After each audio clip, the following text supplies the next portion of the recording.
Hello बच्चा लोग, क्या हाल चाल। सब बढ़िया।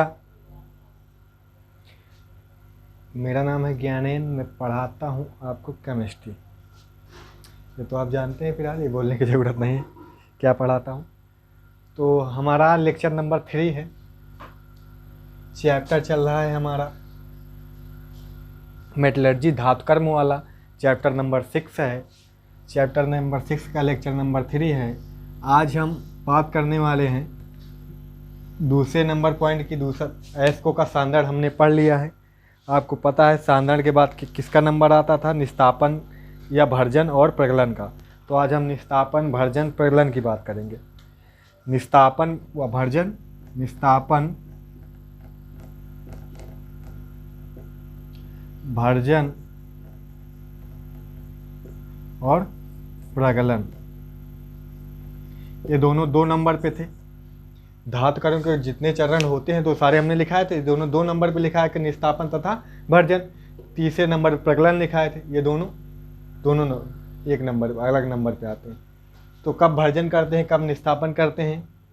और प्रगलन तो सभी में किया जाता है। प्रगलन सभी में किया जाता है। इसमें दोनों ऑप्शनल होते हैं, कभी कभी दोनों करना पड़ जाता है, ठीक है। नहीं तो ये दोनों ऑप्शनल होते हैं, तो निस्तापन करना पड़ता है तो भर्जन करना पड़ता है। तो कब भर्जन करना पड़ेगा, कब निस्तापन करना पड़ेगा, ये चीज़ आप समझ लीजिए। देखो, जो हमारा निस्तापन होता है इसमें ऑक्सीजन की आवश्यकता नहीं होती। तो ऑक्सीजन की आवश्यकता नहीं होती। इसमें ऑक्सीजन की आवश्यकता होती है। इसमें भी ऑक्सीजन की आवश्यकता होती है। समझ गए। इसमें ऑक्सीजन की आवश्यकता नहीं होती। तो ऐसे पदार्थ लिए जाएंगे जिनमें ऑक्सीजन स्वयं होगी। वो कार्बोनेट हो सकता है। ये क्या हो गया, धातु का क्या हो सकता है, कार्बोनेट हो सकता है। धातु का क्या हो सकता है, हाइड्रोक्साइड हो सकता है। अगर धातु का हाइड्रोक्साइड है, धातु का कार्बोनेट हो, तो क्या करेंगे हम, निस्तापन करेंगे। भर्जन कब करेंगे, भर्जन हम जब वो सल्फाइड अयस्क होगा। कैसा अयस्क होगा, सल्फाइड अयस्क होगा, तब क्या करेंगे, भर्जन करेंगे। अगर कोई सल्फाइड अयस्क होगा तो उसका निस्तापन नहीं करना, क्या करना है, भर्जन करना। अगर अयस्क कैसा है, कार्बोनेट अयस्क है, कार्बोनेट है उसमें, या फिर हाइड्रोक्साइड अयस्क हो, हाइड्रोक्साइड होगा तो OH होगा, कार्बोनेट होगा CO3 होगा। अगर ये दोनों में से कोई दिख रहा है तो क्या करेंगे हम, निस्तापन करेंगे। समझ आ गई इतनी सी बात। इसमें ऑक्सीजन की आवश्यकता नहीं है। क्यों ऑक्सीजन की आवश्यकता नहीं होती, क्योंकि देखो इनमें खुद ऑक्सीजन होता है।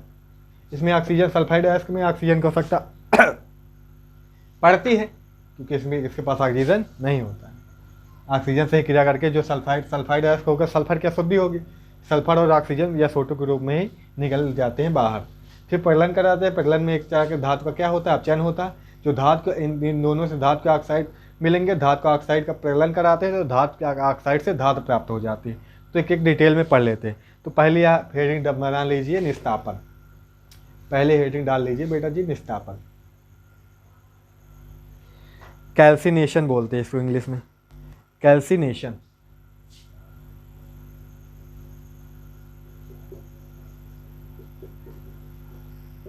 कैल्सिनेशन, निस्तापन। वायु की अनुपस्थिति में जो जिस अयस्क के धातु लेते हैं उसके गलनांक के नीचे गर्म करना क्या कहलाता है, गर्म करना क्या कहलाता है, निस्तापन कहलाता है। समझ गए। गलनांक के नीचे क्यों गर्म करेंगे, क्योंकि गलनांक से ऊपर चले जाएंगे तो क्या हो जाएगा, वो धातु क्या हो जाएगी, धातु गल जाएगी। धातु गल जाएगी, धातु गल जाएगी। धातु को हमें गलाना नहीं है, धातु को हमें गलाना नहीं है, हमें धातु को बचाना है, ठीक है।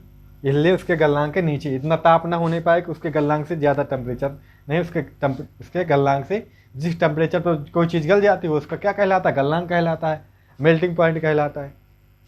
तो उसके गलनांक से नीचे रखना हमें टेम्परेचर। समझ गए। तो लिख लेंगे सांद्रित अयस्क के सांद्रण करने के बाद करेंगे निस्तापन, भर्जन। समझ रहे हो ना। पहले हमने सांद्रण किया, सांद्रण की सारी विधियाँ देख ली, उससे धूल मिट्टी कण हटाए। धूल मिट्टी कण हटाने के बाद जो धातु मिली है, अब उसमें भी अशुद्धियाँ बहुत सारी, अब उन्हें हटाएंगे भर्जन, निस्तापन, प्रगलन करके। समझ गए। फिर धातु मिलेगी, फिर भी धातु में कुछ ना कुछ अशुद्धियाँ होती है। फिर धातु को हम क्या करते हैं, इसके बाद गलन करने के बाद शोधन करते हैं। शोधन की बहुत सारी विधियाँ हैं, समझिए। तो निस्तापन लिख लीजिए, लिखिए सांद्रित अयस्क को उसके गलनांक के नीचे, सांद्रित अयस्क को उसके गलनांक के नीचे वायु ऑक्सीजन, वायु मतलब ऑक्सीजन कह सकते हैं, ठीक, ऑक्सीजन की अनुपस्थिति में, ऑक्सीजन की अनुपस्थिति में गर्म करते हैं, गर्म करते हैं। यह क्रिया निस्तापन कहलाती है, यह क्रिया निस्तापन कहलाती है।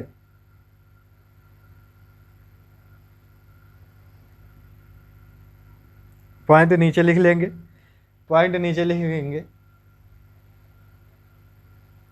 कार्बोनेट तथा हाइड्रोक्साइड अयस्कों का, कार्बोनेट तथा हाइड्रोक्साइड अयस्कों का निस्तापन किया जाता है, निस्तापन किया जाता है। समझ गए, समझ गए। अब इतना आपको समझ में आ गया होगा। बहुत सारे एग्जाम्पल देख लेंगे हम इसके। क्या देख सकते हैं? बहुत सारे एग्जाम्पल देख सकते हैं हम। Just a second.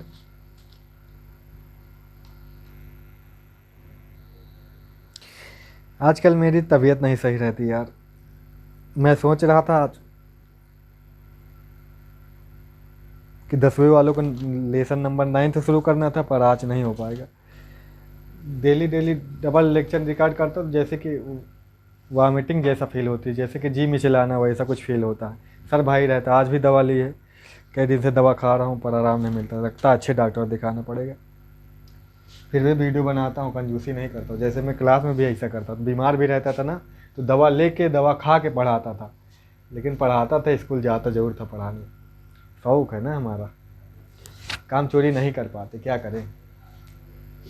एक तरह का अपना शौक है, जैसे कि लोगों को समझाना, लोगों को मोटिवेट करना और पढ़ाना, ये अपने मेरे मेरे एक तरह के शौक जैसे डेवलप हो गए। ये मेरे अंदर बहुत है, अंदर से है, अंदर से फीलिंग्स आती है इस काम करने की, समझ रहे हो ना। इससे हम कभी उबते भी नहीं। एक अच्छी आदत है, क्योंकि एक अच्छी आदत ये भी है क्योंकि मैं अपनी हॉबी, अपने शौक पे काम कर रहा हूँ।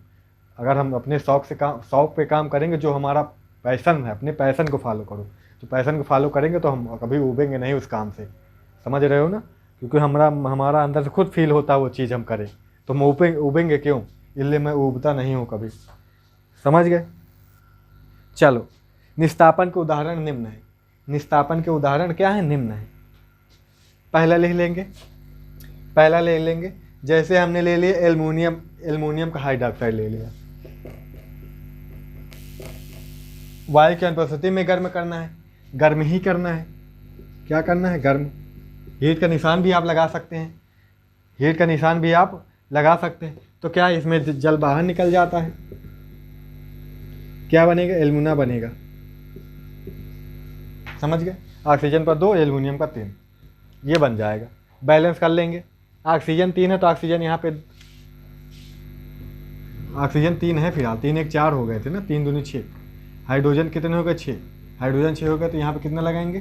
3 3 3 6, 3 दूनी 6 हो गए। ऑक्सीजन, एल्युमिनियम भी हो गए, सब बराबर हो गए। तो क्या आप समझ आया बेटा जी? इसका टेम्परेचर लगभग होता है एल्युमिनियम, क्योंकि इस एल्युमिनियम का 1500 डिग्री सेल्सियस होता है, तो लगभग टेम्परेचर 1500 टेम्परेचर आपको याद करने की ज़रूरत नहीं है, समझ गया बेटा। तो एल्युमिनियम का हाइड्रोक्साइड का निस्तापन करने पर क्या प्राप्त होता है? एल्युमिना प्राप्त होता है। क्या प्राप्त हुआ? एल्युमिना। हिंदी लिखना चाहे लिख सकते हैं। अब आयरन के ऑक्साइड का, आयरन के ऑक्साइड का लिमोनाइट का निस्तापन, आयरन के ऑक्साइड आयरन के अयस्क, आयरन के अयस्क, अयस्क। एक कुलदीप लड़का था, पहले वीडियो जब ये लेसन शुरू किया तो वहाँ पे सालों वालों शब्द यूज कर दिया था मैंने, कुत्ता उत्ता, कमीना वीना, कमीने हो, आता नहीं है, शेयर नहीं करते हो, दिल पे ना लिया करे यार, ऐसे बोल देती है।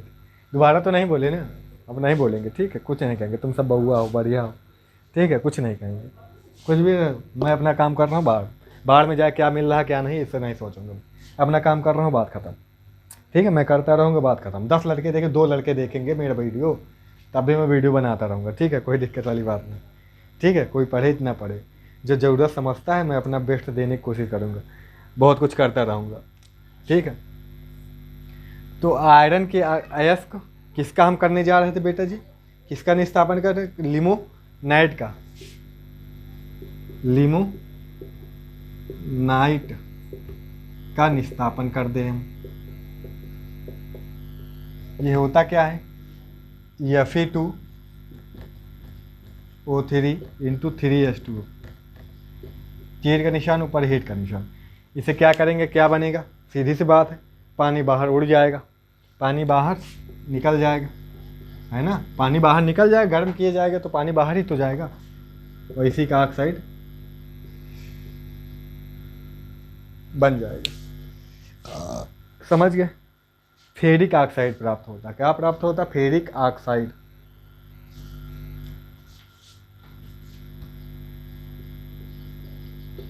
Ferric oxide.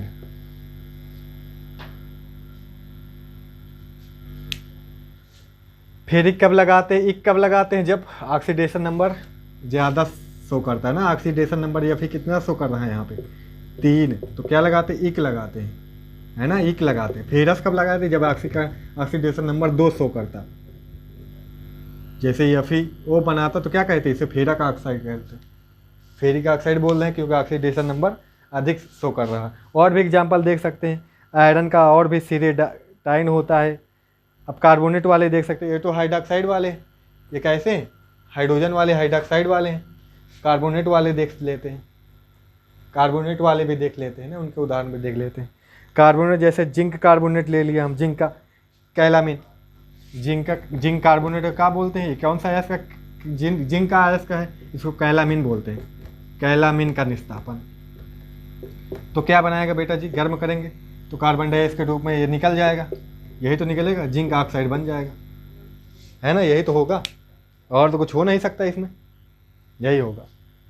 समझ गए? कैल्शियम ऑक्साइड का लाइम स्टोन बोलते हैं, उसका भी निस्थापन कर सकते हैं। लाइम स्टोन,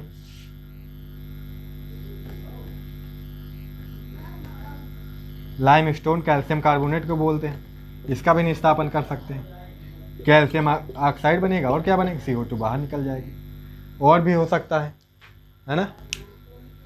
Fe का भी कर सकते हैं, ये भी एक एग्जाम्पल हो सकता है। इसका सीधी सी बात है, क्या बन जाएगा? फेरस ऑक्साइड बन जाएगा, और CO2 के रूप में कार्बन डाइऑक्साइड कार्बन डाइऑक्साइड के रूप में बाहर निकल जाएगा। ये आयरन का अयस्क है, इसका नाम क्या होता है? सिडेराइट होता है। सिडेराइट क्या बोलते हैं इसको? सिडेराइट। बहुत सारे, इसको भी गर्म करेंगे। आयरन के अयस्क सिडेराइट का निस्थापन करने पर क्या प्राप्त होता है? आयरन ऑक्साइड या फिर फेरस ऑक्साइड। एकदम सिंपल है, कोई रिएक्शन एकदम से हलवा रिएक्शन, एकदम आराम से हो जाएगी ना, कठिन नहीं कुछ। निस्थापन हो गया, खत्म। निस्थापन बहुत सारे एग्जांपल देख लिया। अब आ जाता है रोस्टिंग। रोस्टिंग बोले तो भर्जन।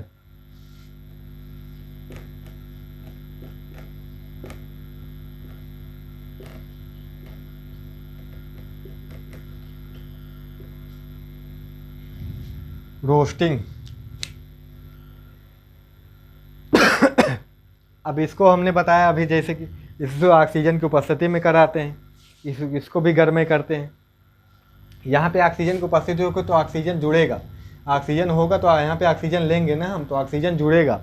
ऑक्सीजन जुड़ेगा तो कुल मिला के इसका क्या उद्देश्य होता है? कराना ऑक्सीकरण। यहाँ पे ऑक्सीकरण कराना हमारा उद्देश्य रहता है कि हम धातु का क्या करा सकते हैं? ऑक्सीकरण। फिर ऑक्सीकरण जो अयस्क मिलेंगे, क्योंकि अभी तक जितने प्राप्त हो रहे थे, हमने निस्थापन किया तो वहाँ पे जितने भी धातुएं प्राप्त हो रही थी सब ऑक्साइड, जैसे कैल्शियम ऑक्साइड, जिंक तो जिंक ऑक्साइड, Fe तो Fe ऑक्साइड, नहीं तो Fe की ये वाला ऑक्साइड मिल जाता था ना। सबके ऑक्साइड ही देखो मिल रहे थे, सबके ऑक्साइड ही मिल रहे थे। और बाद में प्रकलन में हम ऑक्सीजन को बाहर करवा देंगे, फिर अपचयन करवा देंगे, कोई अपचायक पदार्थ मिला देंगे जिससे ऑक्सीजन का बाहर हो जाएगा। ऑक्सीजन का हटना क्या कहलाता है? अपचयन कहलाता है। फिर यानी कि हम क्या कराएंगे प्रकलन में? अपचयन कराएंगे। क्या कराएंगे बेटा जी? अपचयन कराएंगे। हिल गया क्या? तो देखो कपड़े दिखने लगे मेरे। चलो कोई दिक्कत नहीं, समझ गए। यहाँ पे भर्जन में क्या होगा? भर्जन में भाई ऐसा सल्फाइड अयस्क लेंगे, सल्फाइड में सल्फर रहेगा, सल्फर रहेगा तो ऑक्सीजन के साथ सल्फर SO2 ग्रुप में बाहर निकल जाएगा। जो भी अशुद्धियाँ होगी उनके ऑक्साइड को बना के बाहर निकल जाएंगे। ठीक है, अशुद्धियाँ जैसे आर्सेनिक होगा तो आर्सेनिक का ऑक्साइड बना लेगा, सल्फर भी होगा सल्फर का ऑक्साइड बना लेगा।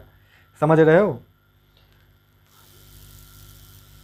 कार्बन को होगा तो कार्बन डाइऑक्साइड बना के उड़ जाएगा।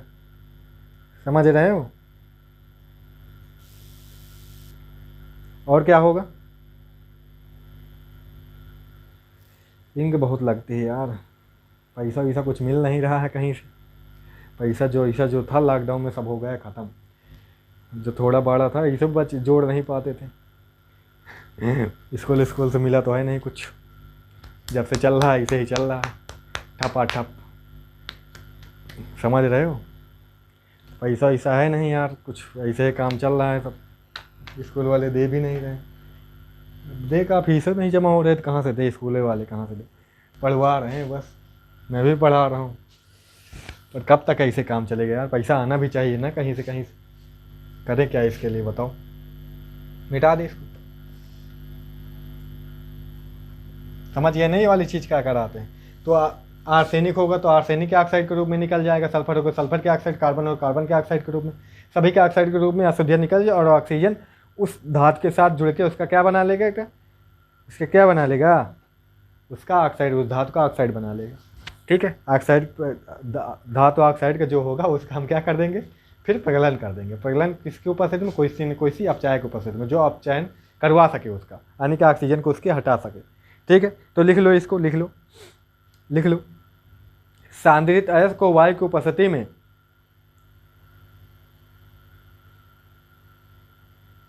सांद्रित अयस्क को वायु की उपस्थिति में, वायु की उपस्थिति में उसके गलनांक के नीचे गर्म करते हैं, उसके गलनांक के नीचे गर्म करते हैं। इस क्रिया को भर्जन कहते हैं। इस क्रिया का उद्देश्य ऑक्सीकरण है। इस क्रिया का उद्देश्य क्या होता है? ऑक्सीकरण करवाना होता है, ऑक्सीकरण है। इसमें आर्सेनिक तथा सल्फर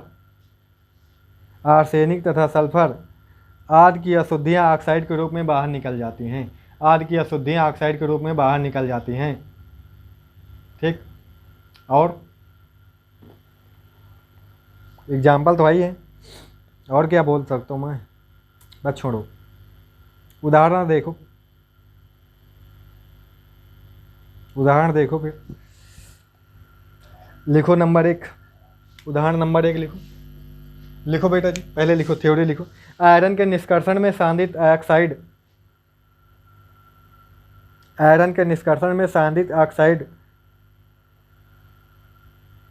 का भर्जन करने पर उसमें उपस्थित सल्फर व आर्सेनिक की अशुद्धियाँ वाष्पशील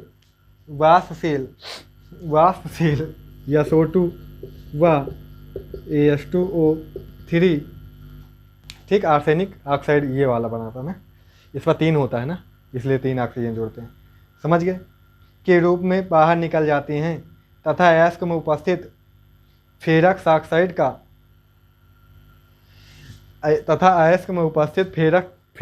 ऑक्साइड का ऑक्सीकरण फेरिक ऑक्साइड में हो जाता है। फेरस से फेरिक में बना लेता है।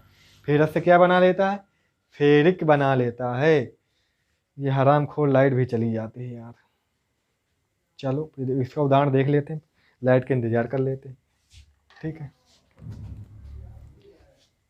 तो एग्जाम्पल जो हमने पहला बोला उसके रिएक्शन देख लेते हैं। क्या होगा? सल्फर होगा, किसमें? ऑक्सीजन से SO2 बना लेगा। आर्सेनिक होगा, ऑक्सीजन के साथ मिलकर क्या बना लेगा? H2O3 बना लेगा। समझ गए? इनकी अशुद्धियाँ इस तरह से बाहर निकल जाएंगी। आगे क्या होगा, आगे जो होगा फेरस, फेरस का ऑक्साइड, फेरस ऑक्साइड क्या करेगा, ऑक्सीजन के साथ, ऑक्सीजन की उपस्थिति में हो रहा है ना सब, फेरिक ऑक्साइड बना लेगा। फेरिक ऑक्साइड बोलो तो 2 लगेगा, यहाँ पे 3 लगेगा, समझ गए, ये बना लेगा, समझ गए। अब बैलेंस कर लो, हो गए रिएक्शन इनके, बैलेंस कर लो। यहाँ पे 2 तो ये तो बैलेंस है, यहाँ पे 2 तो यहाँ पे 2 लगा लो, यहाँ पे 3 है तो यहाँ 2 लगाना पड़ेगा, 6 हो जाएंगे तो यहाँ पे क्या लगाना पड़ेगा, यहाँ पे आपको क्या 6 हो गए ना, ऑक्सीजन 6 हो गए तो 3 लगाना पड़ेगा, यहाँ पे 4 हो गए तो यहाँ पे 4 लगाना पड़ेगा। यहाँ पे 2 ऑक्सीजन कितने हैं, 3, तो यहाँ 2 लगाओ, 2 लगा दिया तो कितने हो गए, 4 हो गए, तो यहाँ पे 4 लगाओ, 4 2 6 6 हो गए बैलेंस। ये हो गए। अगला एग्जाम्पल और आ जाता है, अगला एग्जाम्पल और आ जाता है, उसको करा दें। उसको ऐसे लिख लो ना, उसको ऐसे लिख लो आप, जैसे जिंक सल्फाइड हो, जिंक का आयस को, जिंक आयस का जो ब्लेड होता है, जिंक ब्लेंड। अगला जिंक के आयस का जिंक ब्लेड, जिंक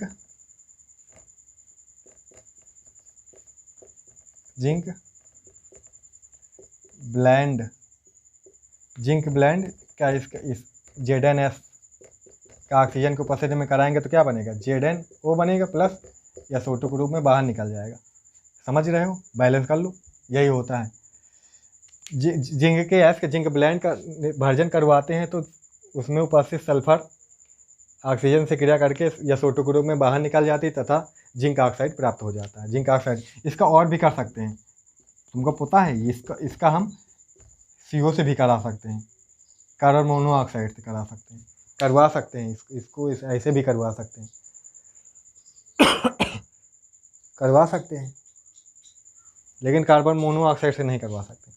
ये चीज़ नहीं करवा सकते हम, वो करवा सकते हैं, जब हम प्रज्वलन पढ़ेंगे तो वहाँ करवा सकते हैं हम। ठीक, तो हो गया, ये भी 2 एग्जाम्पल हो गए। लाइट का इंतज़ार कर लेते हैं, नहीं तो इतना ही वीडियो अपलोड कर दूंगा मैं। ठीक है, इतना ही याद रखते हैं, नहीं तो लाइट आती है तुरंत तो बना लेते हैं इसके आगे, नहीं तो फिर प्रज्वलन ख़त्म कर लेते हैं आज। ठीक है, नहीं तो फिर इतना ही अपलोड कर लूँगा, समझ जाना। ठीक है बेटा जी, थैंक यू सो मच। चलो फिर पढ़ लेते हैं प्रज्वलन।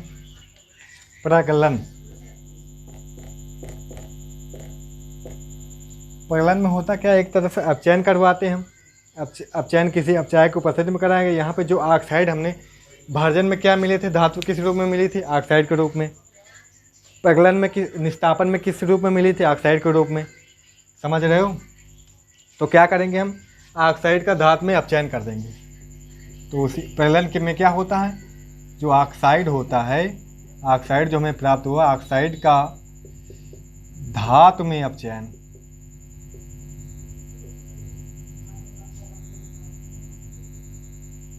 धातु में अपचयन, स्मेल्टिंग बोलते हैं। प्रज्वलन को क्या बोलते हैं इंग्लिश में, स्मेल्टिंग बोलते हैं, स्मेल्टिंग बोलते हैं। ठीक है, इसको इंग्लिश क्या लिख सकते हैं, reduction of oxide into metal. क्या करते हैं, अपचयन बोले तो रिडक्शन ऑफ ऑक्साइड, किसका, ऑफ ऑक्साइड इनटू किसमें, इनटू मेटल में। ये हो गई इंग्लिश।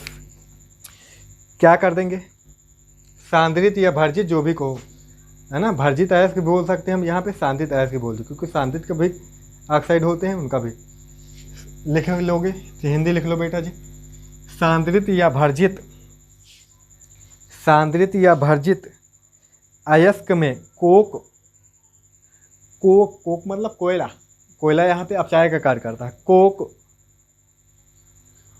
कोक तथा उचित गालक मिलाकर, जो भी गालक होगा, गालक क्या होते आगे पढ़ेंगे हम, गालक अम्लीय होते, क्षारीय होते। जब हमारा अयस्क किस प्रकृति का होगा, क्षारीय प्रकृति होगा तो अम्लीय गालक लेंगे। जब अयस्क हमारा अम्लीय होगा तो क्षारीय प्रकृति का गालक लेंगे। जब गालक अयस्क हमारा क्षारीय होगा तो, वही चीज़ मैं बोल रहा हूँ, उल्टा समझ लेना यार, वही चीज़ बार बार बोल देता हूँ। ठीक है, चलो कोई बात नहीं। क्या बोला, उचित गालक मिलाकर मिश्रण को वायु की उपस्थिति में उच्च ताप पर गर्म करते हैं। उच्च ताप पर क्या करते हैं? गर्म करते हैं।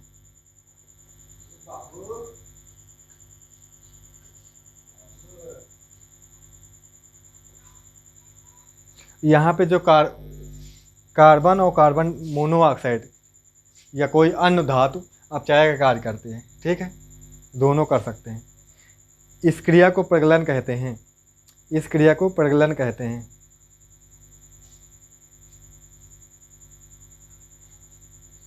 समझ गए?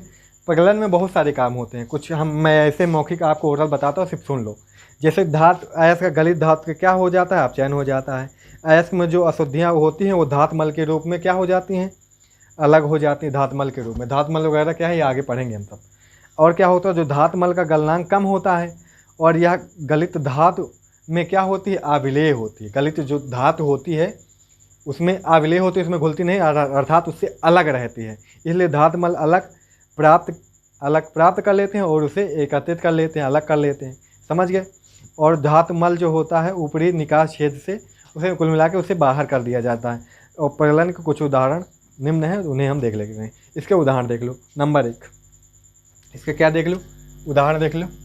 Example number 1। एग्जाम्पल नंबर 1 में बात करें तो आप थ्योरी लिखना चाहोगे बेटा जी? जैसे कि आयरन के निष्कर्षण में भर्जित अयस्क जो होता है उसमें कोक तथा लाइम स्टोन मिलाकर मिश्रण को उच्च ताप पर गर्म करते हैं, जिससे अयस्क का प्रगलन करने पर धातु Fe का, अब आप लिखेंगे, आप ये चीज़ लिखो। पहला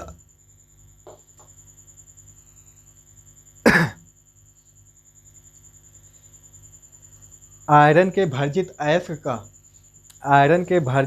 का प्रगलन कराने पर निम्न अपक्रियाएं होती हैं। प्रगलन कराने पर निम्न अपक्रियाएं होती हैं। ठीक है, लिख लो कौन कौन सी अपक्रियाएं होती बेटा जी, लिख लो।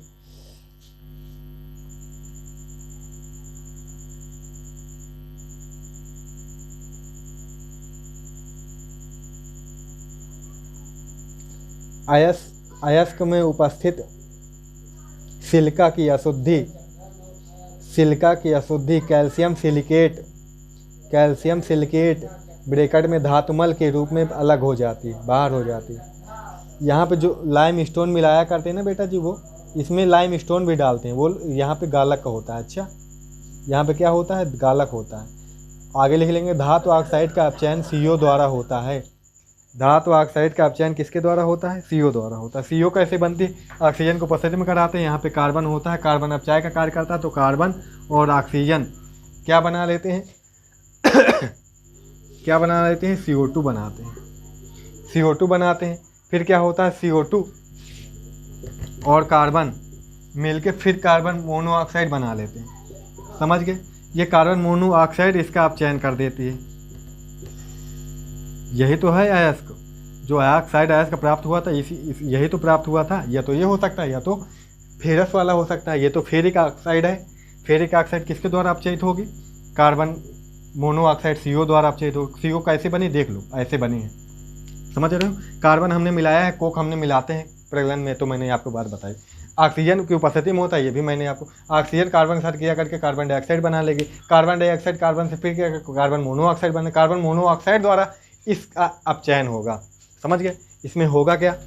Fe बन जाएगी और C और O CO2 के रूप में बाहर निकल जाएगी। आ गई बात समझ में? बैलेंस कर लो। और जो यहाँ पे गालक मिलाए थे बेटा जी, जो यहाँ पे हम गालक मिलाते हैं, कौन सा गालक मिलाए थे? कैल्शियम कार्बोनेट, इसमें गालक मिलाते हैं। ये चीज़ लिख सकते हैं। ये चीज़ आप सब समझ में आ गई? जो हिंदी लिखाई उसका हो गया। और जो एक और हिंदी लिखाई धातुमल वाली, कैल्शियम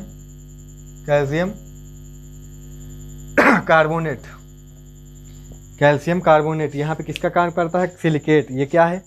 कैल्शियम सिलिकेट भी बोलते हैं इसको, कैल्शियम सिलिकेट। ये धातुमल का होता है, यहाँ पे गालक का कार्य करता है। और ये किसके रूप में निकलता है बाहर? गालक के रूप में बाहर निकलता है। गालक कैसे बनाएगा? कैल्शियम सिलिकेट किसमें टूटता है? कैल्शियम ऑक्साइड तथा CO2 के रूप में। कैल्शियम ऑक्साइड तथा CO2 के रूप में टूटता है। कैल्शियम ऑक्साइड जो अशुद्धियाँ होती हैं, जो अयस्क में उपस्थित होती है सिलिका की, किसकी अशुद्धि उपस्थित होती है? सिलिकॉन की। अयस्क में सिलिकॉन की अशुद्धि उपस्थित होती है SiO2। SiO2 के साथ ये इससे दोनों रिएक्ट कर लेंगे तो CaSiO3 बनेगा ना। एक कैल्शियम है, एक Si है, 3 ऑक्सीजन है, तो यही क्या होगा? ये धातु मल होगा। और धातु मल क्या होता है? बाहर हो जाता है। धातु मल मैंने क्या बताया आपको? बाहर हो जाता है, बताया ना। ये अलग होता है, ये अघुलनशील होता है। जो धातु होगी यहाँ पे ये धातु मिली, ये इसमें नहीं घुलेगा, ये बाहर। भाई जो गैस बनी ये उड़ जाएगी, फुर्र, ये गैस फुर्र, गैसे फुर्र। ये जो गैस बनी है इसके साथ क्रिया करके ये इससे बना के फुर्र, बचेगा क्या? ये बचेगा और धातुमल बचेगा। धातुमल मैंने बताया है, धातुमल मैंने क्या बताया कि ये इसमें घुलता ही नहीं है, ये अलग रहता है, इसको हम आसानी से अलग कर सकते हैं। तो बचेगा क्या? सिर्फ धातु बचेगी। सिर्फ क्या बचेगा? धातु बचेगा। समझ आएगा? धातु बचेगी। धातु को हम फिर अलग कर लेंगे, धातु को आगे फिर शोधन करेंगे। समझ आ गई बात होता क्या है यहाँ पे? समझ आ गई बात होता क्या है यहाँ पे? जिंक ऑक्साइड, लेड ऑक्साइड का भी अपचयन इसी प्रकार होता है। दूसरा उदाहरण लिख सकते हैं आप, जिंक तथा लेड ऑक्साइड का दूसरा एग्जाम्पल देख सकते हैं। जिंक ऑक्साइड और लेड ऑक्साइड का कार्बन द्वारा अपचयन कराने पर क्रमशः जिंक तथा लेड प्राप्त होते हैं। इनका कार्बन द्वारा अपचयन करा देते हैं। इनमें बेवाली नहीं, वही बेवाली था। अच्छा, वो आगे फिर मिलेगी रिएक्शन। ये रिएक्शन बार बार रिपीट होंगे। जब हम कॉपर का निष्कर्षण पूरा पढ़ेंगे कॉपर का ना, तो वहाँ वो आयरन का पढ़ेंगे तो सारी रिएक्शन मिलेंगे फिर से दोबारा। इसलिए ध्यान से पढ़ते जाना, बार बार मिलेंगे रिएक्शन। Zn बन जाएगा CO, Zn बन जाएगा, ये यहाँ पे Pb अलग हो जाएगी और CO बनेगी, CO2 बनेगा। वो डिपेंड करता है एट अ टेम्परेचर। ठीक है, ये रिएक्शन होगी। ये दोबारा भी हो सकती है, ये CO भी अब चाहे काम कर सकता है, ये दोनों भी काम कर सकते हैं। तो हो सकता है जो ZnO हो ये CO के साथ फिर रिएक्ट कर डाले, फिर Zn बन जाए, CO2 बन जाए। ये रिएक्शन भी हो सकती है आगे। ये भी आगे और हो सकती है कि Pb जो यहाँ एक स्टेप में ये बनेगा CO, ये आगे फिर रिएक्शन कर सकता है इसमें, इसका ये भी अपचाय का काम करेगा। ये भी करता है अपचाय का काम। अपचाय, ठीक है, अपचाय का काम करने का मतलब क्या? ऑक्सीजन का हटाना, ऑक्सीजन को हटाने, ऑक्सीजन ये ले सकते हैं, ये ऑक्सीजन क्या करते हैं? ले सकते हैं। ये भी CO भी ऑक्सीजन एक ले सकता है, तो इसका ऑक्सीजन ले लेगा तो Pb अलग हो जाएगा और CO2 बना लेगा। ये फुर्र हो जाएंगे, ये सभी क्या हो जाते हैं? फुर्र हो जाते हैं, उड़ जाते हैं। ये उड़ेगा नहीं, दोबारा फिर रिएक्शन कर ले, कुछ उड़ भी जाता है, कुछ बना भी देता है। ये सारी रिएक्शन है, ये एक ही स्टेप की रिएक्शन है, एक ही स्टेप की। ठीक है, दोनों हो जाते हैं। समझ आ गई बात प्रज्वलन वाली? और जो अशुद्धियाँ होगा वो ऑक्साइड के रूप में निकल जाते हैं ना। सल्फर के होगा तो सल्फर डाइऑक्साइड के रूप में फुर्र हो जाएगी बना के। ठीक है, आर्सेनिक को आर्सेनिक बना के फुर्र हो जाएगी। जो भी होगा अशुद्धियाँ वो भी उसकी ऑक्साइड बन जाएगी। धातु होगा तो इसमें कोई गालक मिलाएंगे। जो सिलिकॉन की अशुद्धियाँ होंगी उनसे उनके ऑक्साइड से क्रिया करके ऑक्साइड बनाएंगे, सिलिकॉन की अशुद्धि से क्रिया करके गालक बनाएंगे, गालक भी अलग हो जाएगा। ऐसा सब होता है। फिर कल हम पढ़ेंगे धातुओं का शोधन। कल क्वेश्चन कह देंगे जो भी जितने भी प्रकार हैं धातुओं के शोधन के सारे उड़ा देंगे हम। ठीक है, ताकि एक दिन में कोई शुरू करे तो एक पूरा टॉपिक हो जाया करे। ठीक है बच्चे लोग, कल 40-50 जो भी होगा, कल हम धातुओं का शोधन की जितनी विधियाँ हैं सारे उड़ाएंगे। अच्छा, तो मिटा दे इसको फिर। अरे मिटाने की ज़रूरत क्या, चलते हैं मिलते हैं अगली वीडियो में। Thank you so much.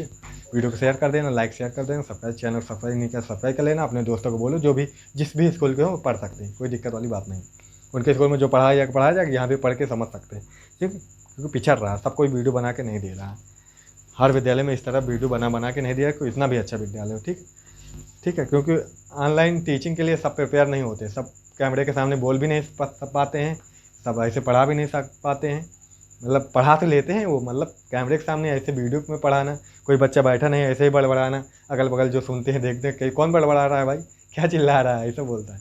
फिलहाल अब सब जान गए हैं, ढल गए हैं, सब बढ़ा रहा है भाई, वीडियो बना रहा है। अब बुढ़े भी आते हैं देख के चले जाते हैं, कुछ कहता नहीं कोई। ठीक है, आज तो दरवाज़ा खोल रखा मैंने, कई लोग आए देखे चले गए, समझ गए क्यों पढ़ा रहा, कैसे बता दिया मैंने, एक बार समझाया सबको। ठीक, तो समझ जाते हैं समझदार, समझाने वाला चाहिए, समझ जाते हैं लोग, मैं समझा ले जाता हूँ फिर। ठीक है, मिलेंगे अगली वीडियो में। Thank you so much, bye bye.